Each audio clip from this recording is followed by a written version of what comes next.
Ita kensa wato a wannan yanayi sai mu ce inna lillahi wa inna ilaihi raji'un.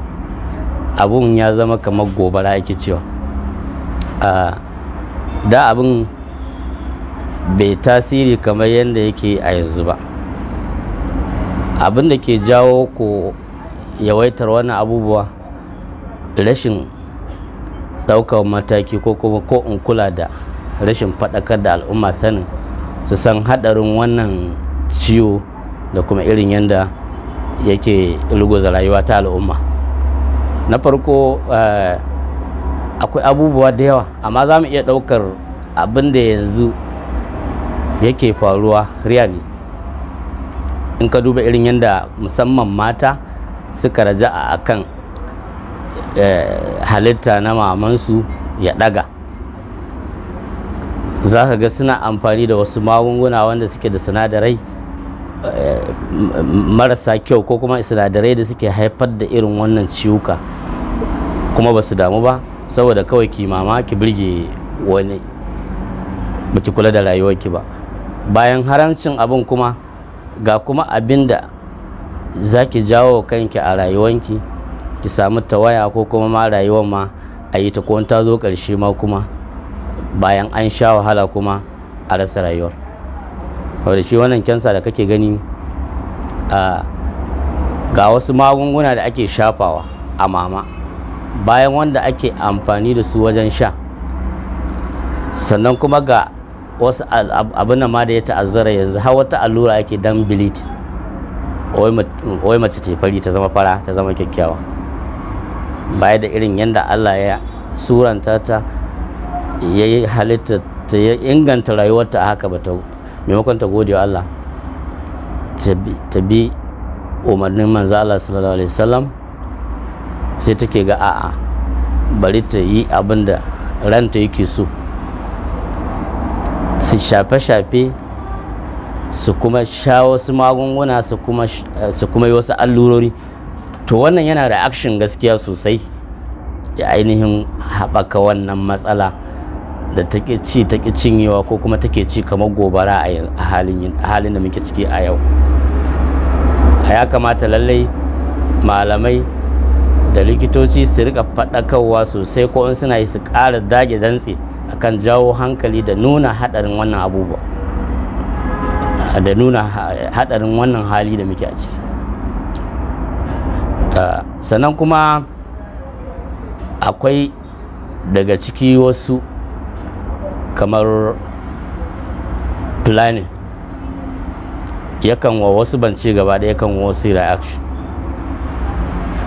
na shi ma in ba a bi ka'ida wajen yin sa a yi shi yadda ya dace ba. Ga yadda yanayin likitoci za su auna su ba da shawara, to mutum ya je inda yake guri wanda yake mara inganci wajen yin wannan planning, to akan sami reaction ga wasu mataye din haka, musamman in shekarunsu ya ja akan samu wannan, duk da akan samu wanda ma shekarun nasu bai ja ba su samu wannan matsala. To wani haɗura da na kensan mama tana da yawa, kuma wani abin ya hada da maza ma. Yanzu irin wannan sinadarai na allura na shan wasu kwayoyi don mutum ya dawo fari, har maza ma yanzu wata lalacewa ita ma ta same su ma, maza sukan sami irin wannan kensa na mamadu wanda ake fama da shi a halin yanzu. So ga kuma wasu abincin da ake amfani da su marasa inganci,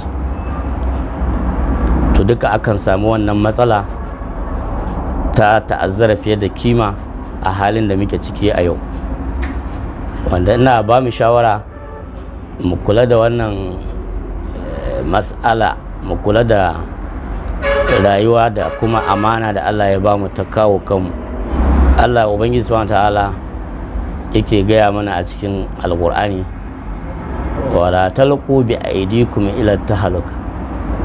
To wannan yana daga cikin kai ga halaka, rashin tsari a rayuwa, rashin bin shari'a taka ta musulunci in kai musulunci, rashin bin shawarwari na likitoci wanda suke da sani akan abin da ya dace ya shafi rayuwarka. sai kai abin da kawai ranka yake so, don ka zama fari ko don ki zama fara ko don ka cimma wata bukata ba tare da bin shawara na manzala sallallahu alaihi wasallam da bin shawarwari na likitoci wanda yake fas'alu ahli zikiri in kuntum la ta'lamun. wannan ayatul alqur'ani ta game komai na rayuwarka.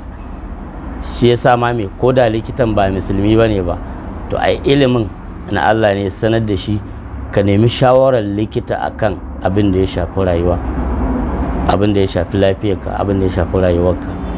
shine ina magana akan planning da wanne ne ya dace da ke, kuma ya zaki amfani da shi da sauransu.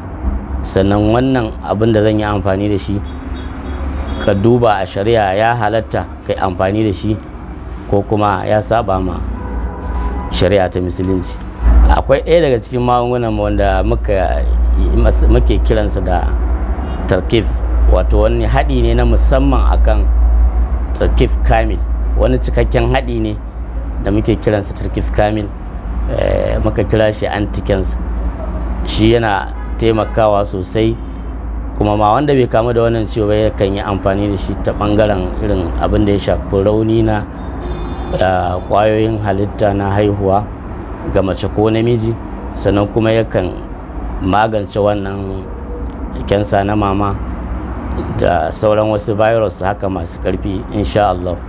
ga wannan magani akan iya samun sa a cibiyar mu nan AGE Herbal Medicine nan Ciranci, shine a ofis ɗinmu da ke nan Kano. in ka zo Ciranci Firamare akwai plaza ta Ciranci Plaza, za ka same mu nan opposite Rufaida. ka daga kanka za ka ga an sa AGE Herbal Medicine opposite Rufaida. sannan muna saman bene na Alhaji Usman Jallaba.